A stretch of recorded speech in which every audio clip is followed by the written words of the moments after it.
Hello everyone, welcome back again in Intelligent Systems. So this is session 6.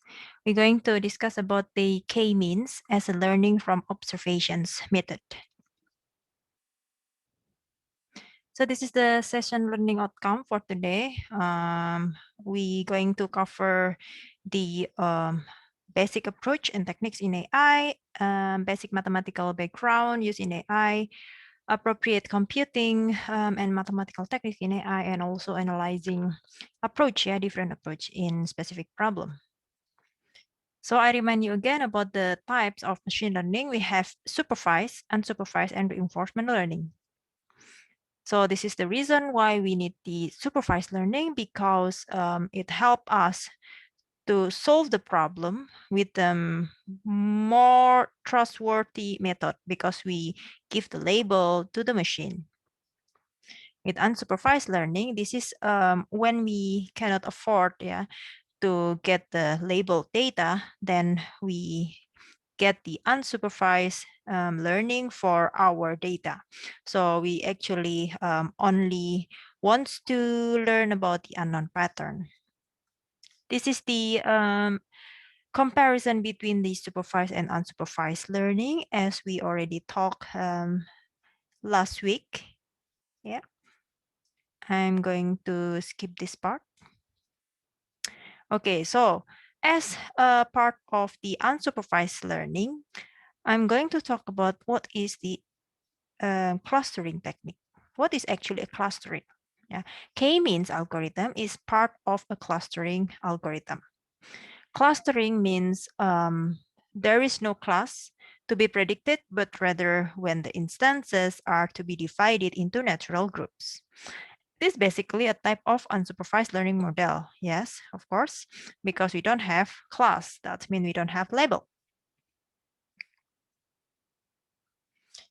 So what kind of application using clustering most of the time? For example, in marketing domain, it can be used to characterize and discover customer segment for marketing purposes. In biology, it can be used for classifications among different species of plants and animals.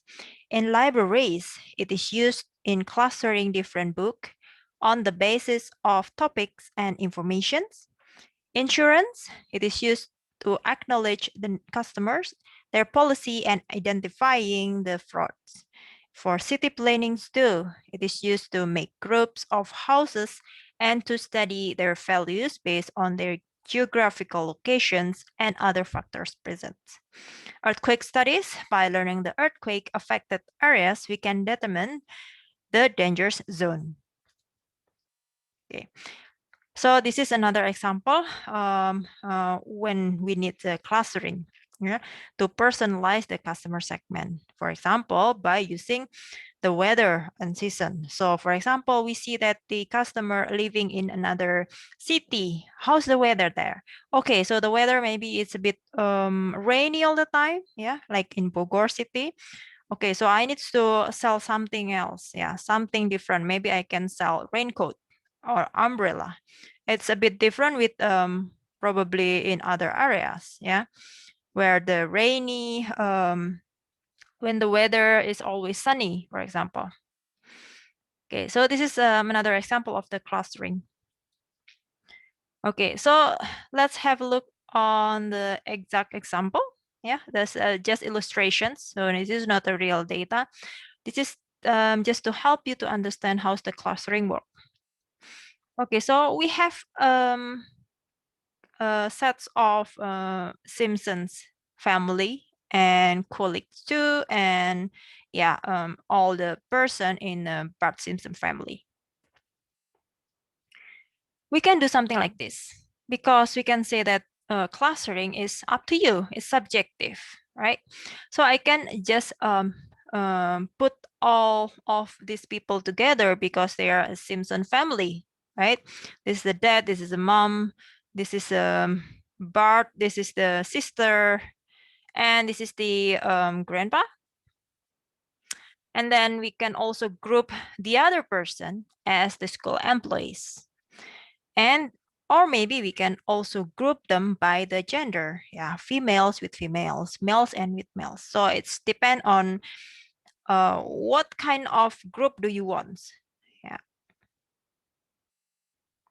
So clustering in a real data looks like this. So we cluster, yeah, we build our own classifications because we don't have data. So the machine will learn by itself by seeing the features, by seeing the characteristic for each of these data points.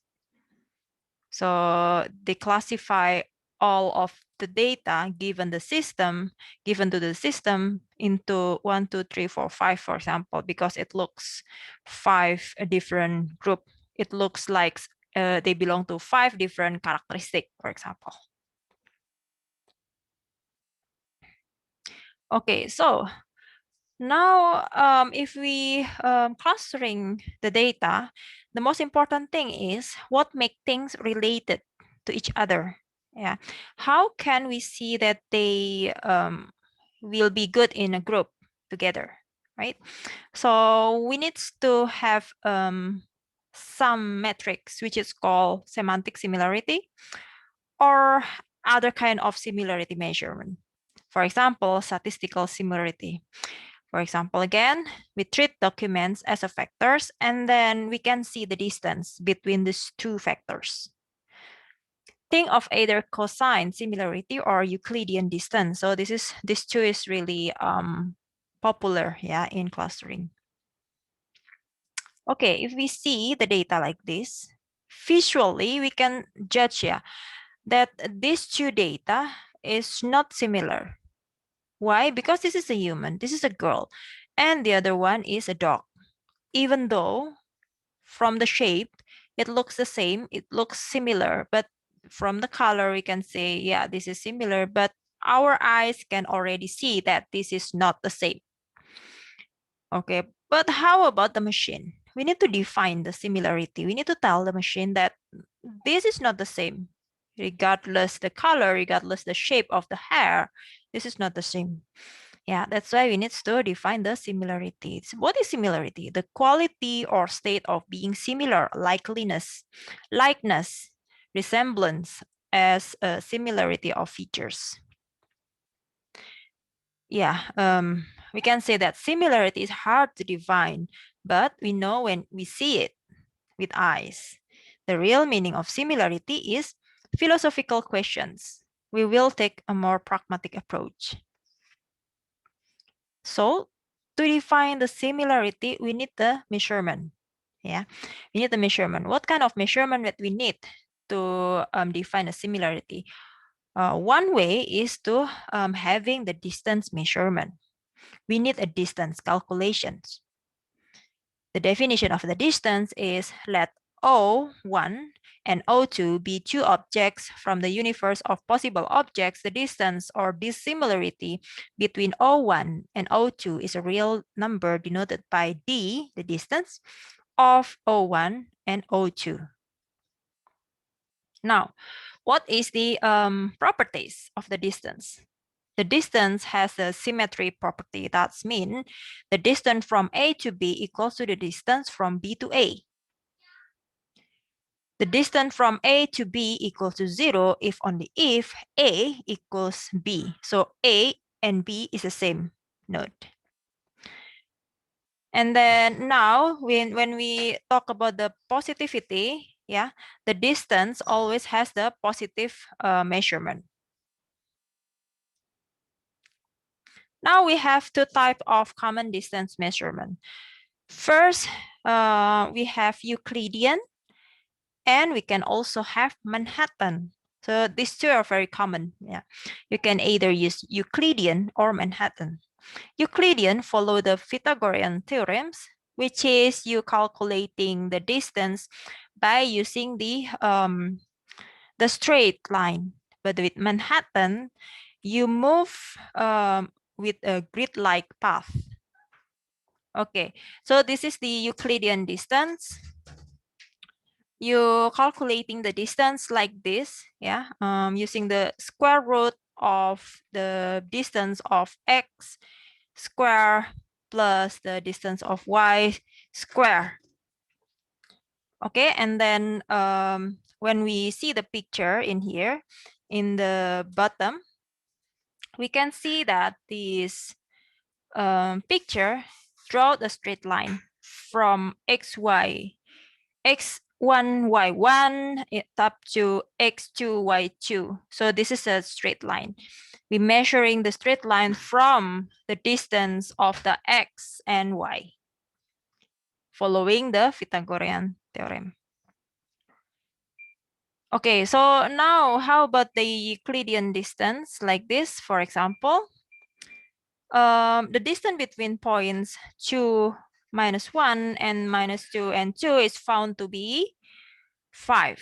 Why? Because we're calculating from this distance, which is 4 square, plus this one, which is 3 square, which is 9. And then we square root all of them, adding up together, become 5.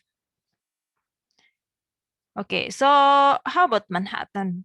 Manhattan distance given by the distance of point X to Y equals to the sum of the point X I minus yi.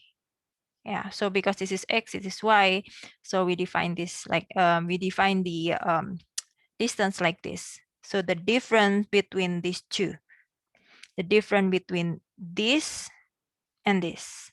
So we just simply add them together. Yeah, 4 plus 3 equals to 7. Okay, so the whole clustering techniques following this step. From the data, we do the feature selection or extractions, and then we continue with the clustering algorithm, continue with selection tuning, and then we have cluster validations.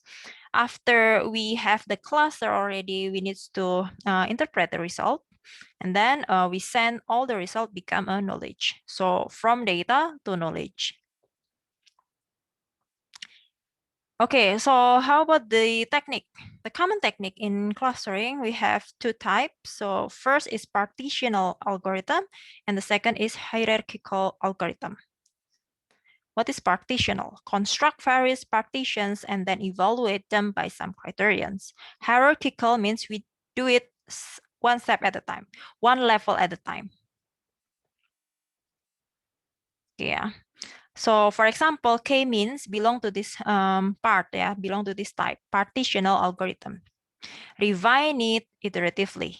K-means clustering, model-based clustering. Usually it starts from a random partial partitioning, and then it finally converge, and then they will return and output the final cluster. How about the hierarchical algorithm? We know that we have two type, yeah, two approach, which is called bottom up or top down. Bottom up, it means you start from the bottom, you start to build your clusters going up, and but with the other approach, you do it from top to down, or we call this divisive. Yeah, so this is the illustration how we perform the hierarchical clustering. So for example, we cluster these two guys together, and then these two guys together, and then we cluster them together, and then finally we cluster them together. When we cut this in this part, we come up with only two cluster. When we cut up to this level, then we have 3 cluster, 1, 2, and 3. That's hierarchical clustering. How about the partitional? With the partitionals, we decide we decide randomly the cluster from the beginning. And then we start calculating the distance, and then done. We can finally have the real cluster, the final cluster. Okay, now we discuss about the hierarchical clustering first.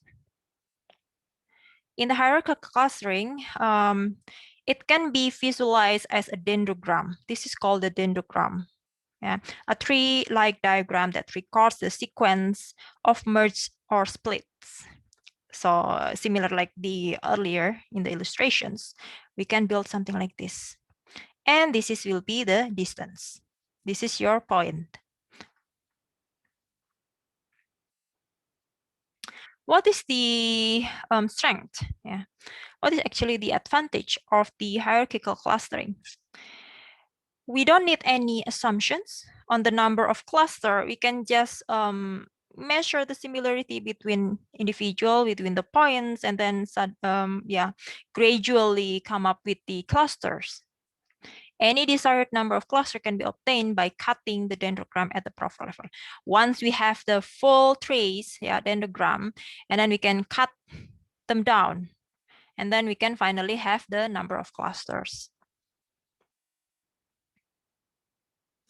There are two types of clustering in hierarchical approach. We have agglomerative and diffusive. This is the bottom up. This is the top down approach.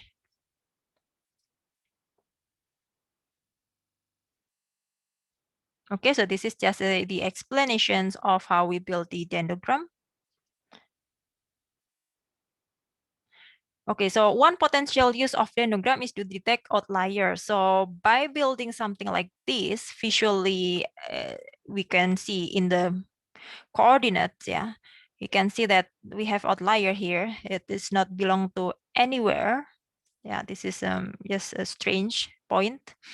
In the dendrogram, we can see something like this. They cannot belong to any other group. So whenever we cut down to this part, we can still see that the member of this cluster is only one. So we can say that, okay, so this is an outlier because no one else similar like this guy. So this is how we perform the hierarchical clustering. So we start with the pair of a distance like this. For example, the distance between these two guys equals to 8. So we plot it in here. Distance between these two guys equals to 1. Why? Because they look similar. So I put these two guys as 1. The distance is 1. This is the height is different and the color of the hair is different. So I put it a bit higher. Yeah, the distance a bit higher. So whenever we want to start the bottom up agglomerative approach, we need to starting with each item in its own clusters here. Okay, we try to figure out which one is the best. Yeah, which one is the closest with the other one. Okay, and then we pick the best. Okay, I think this is the best because they looks very similar and they only have like one distance here. So I pick this two as the best similarity. They have the very close distance. Okay, we start continue and then we continue it to the next step, which is I start again, recalculating again because I know these two guys supposed to be together because they're similar. Now I need to calculate these two guys together with the other guy and then recalculate everything else. Yeah. And then we choose the best again. Okay, so I guess this is the best. I pick the best one. I put it in my result. Now I'm calculating again because I can see that these two guys supposed to be together, these two guys supposed to be together, and then I calculating again the rest. Whether these two guy and these two guy, when I measure the distance, they're still close to each other, or whether this one is close to each other. And then I start building another layer. Yeah. And then finally I come up with something like this, the dendrogram. Now, okay, so this is the where the k-means algorithm comes in. Yeah, they belong to the partitional clustering. This is non-hierarchical. Each instance is placed in exactly one of k non-overlapping clusters. So we start randomly like this, and then iteratively we put them. We calculating the distance and put them in the correct clusters. We begin a decision with a value of k, so we need to decide first, randomly or up to you. This is given. It's up to you what k number of cluster do you want your data to be. For example, I decided to have 2 cluster only. So the next step is put any initial partition that classifies the data into K clusters. You may assign the training samples randomly or systematically as the following. Take the first K training sample as single element clusters, assign each of the remaining training samples to the cluster with the nearest centroid. After each assignment, recompute the centroid of the gaining clusters.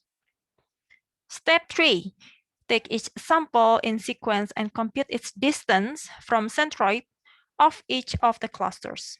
Step 4, repeat until convergence is achieved. Okay, so it's like this. K equals to 2. Let's choose K objects as initial cluster centers. So I pick 2 cluster center because I want 2. I just pick randomly from this data point that I have. Okay, I want to decide these 2 because I just pick randomly. I decide that I have these 2 as my centroid. Centroid is the central of the clusters. Assign each point to similar center, so the closest center. I assign this one, my data, to the closest to the nearest centroid. Then I have my initial clusters, something like this. Next, I want to identify the cluster centroid because it's my centroid already outside of the border. So I need to calculate again. This is not correct. So I want to calculate again my new centroid. So after my calculation, I found the new centroid is inside the cluster, which is here and here.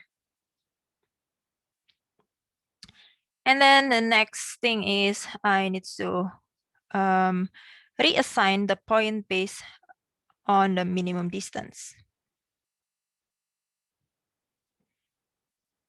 So after that, after I calculated the new centroid, and then I want to calculate again, my point based on the new centroid, the same like this one. Calculate again. Okay, so this is close, this is still close, this is still close. How about this one? I don't think this is close anymore. This is belong to another cluster. Okay, so now I have a new clusters, this one. Identify the new cluster centroids and again reassign and then again. You keep iterating this step until they don't move anymore. Your centroid doesn't move anymore. Or another criteria, the membership of the cluster doesn't change. We need to define, from the beginning, the number of clusters, the number of cluster and centroid to generate, and then maximum iterations of the algorithm for a single run, so it doesn't take forever. And then also the number initials, the number of times the algorithm will be run with different centroid seeds. So if you want to repeat your algorithm, you need to define how many times you want to repeat this algorithm. And we need to define the seed. Now we also need to see what is the stopping parameter for k-means. It helps creating and optimizing clusters when either the centroid have stabilized, there is no change anymore in their values because the clustering has been successful, points remain in the same clusters, or the defined number of iterations has been achieved. So these 3 things can make this k-means stop. How are we calculating the new cluster centroids? By calculating the means of each data point's distance. So we're calculating by measuring between all of the data points means. Okay, so some example of k-means algorithm, we can see something like this. For example, we decide that our clusters will be 2. Now, as the step 1, initializations, we randomly choosing the following 2 centroids. I decide point number 1 and point number 4 is my initial centroid. So I call the individual one as M1. 1 and 1 is my first centroid, and then my second centroid is 5 and 7. So this one. Next step is I'm calculating the distance by using the Euclidean distance. So I come up with this number 1.12 and 6.10, for example. So example like this in here. Now I have assignment of the clusters. 1, 2, 3 belong to cluster 1, 4, 5, 6, 7 belong to cluster 2 in here. Now I need to calculating the new centroid. How to calculating the new centroid?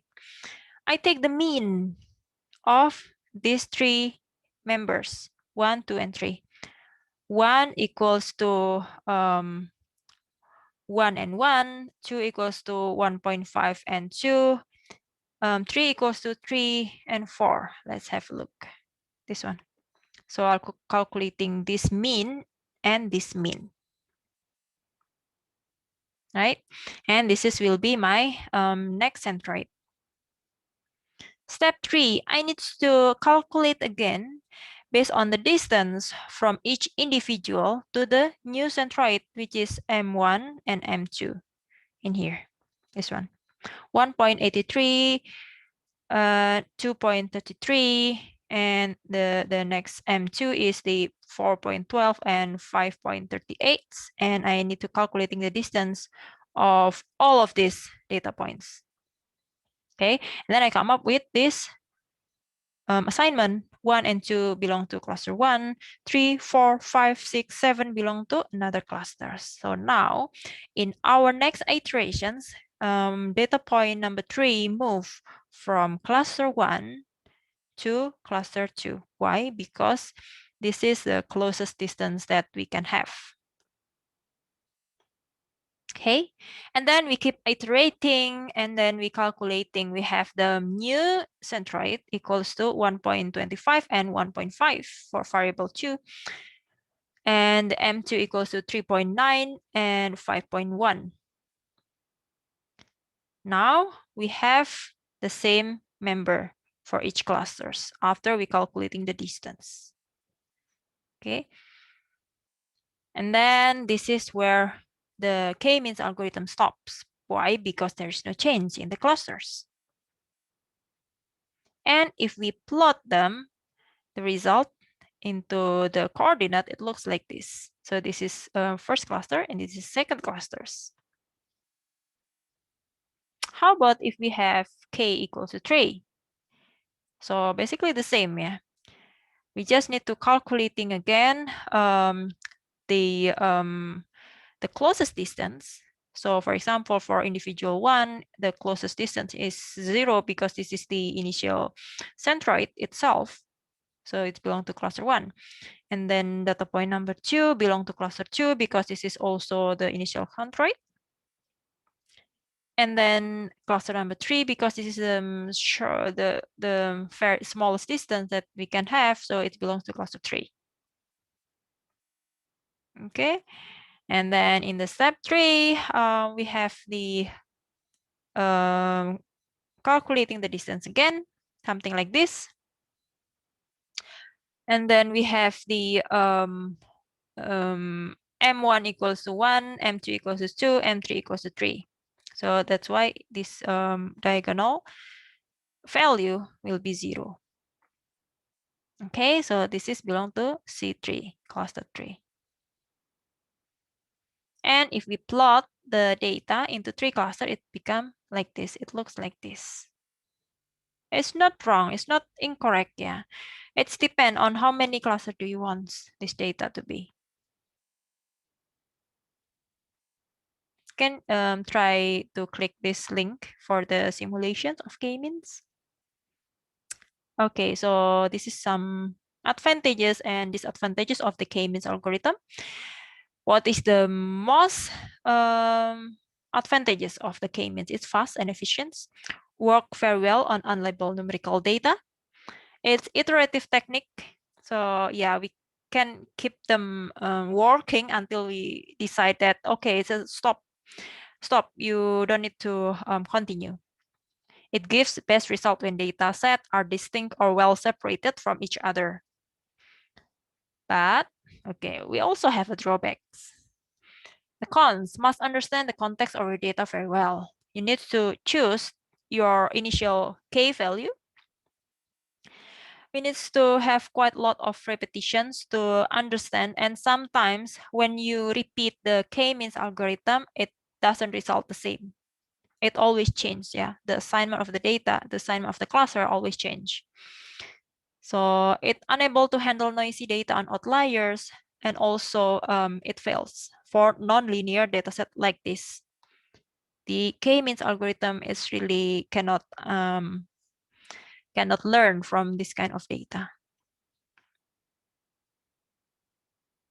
Okay, so this is your first exercise using this data point, and this is your initial centroid. You need to do clustering with K equals to 3. And then this is exercise number 2. This is the same, yeah. This is your data point with variable 1 and variable 2. Given the data in the table, do the K-means clustering with K equals to 2, and initial centroid is given below this one in the table. Then you need to plot. Okay, that's it for this session. Thank you very much.